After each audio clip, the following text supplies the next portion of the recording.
अस्सलाम वालेकुम। आज का मेरा टॉपिक है एजिथ्रोमाइसिन 250 mg कैप्सूल।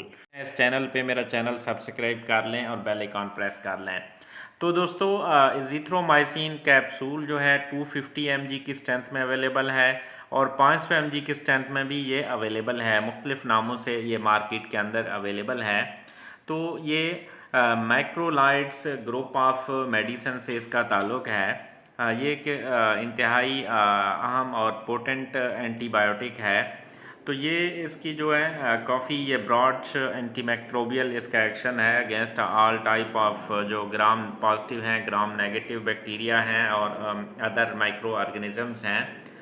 तो इसकी जो यूजुअल डोज है 250 mg, आप एक कैप्सूल सुबह शाम भी ले सकते हैं या 500 mg की आप एक रोज़ाना भी ले सकते हैं।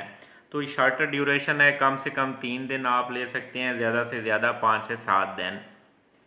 तो इसकी जो इंडिकेशंस हैं, आप जो गले का इन्फेक्शन है, जो अपर और लोअर रेस्पिरेटरी ट्रैक्ट इन्फेक्शन है, फेरेंजाइटिस है, टॉन्सिलाइटिस है या स्किन और सॉफ्ट टिश्यू इन्फेक्शंस हैं, ओटाइटिस मीडिया है, अनकम्प्लिकेटेड जेनिटल इन्फेक्शंस हैं ड्यू टू क्लेमिडिया ट्रैकोमैटिस, तो इवन टाइफाइड में भी ये इफ़ेक्टिव है। तो इसकी काफ़ी जो है वो इंडिकेशंस हैं इसके।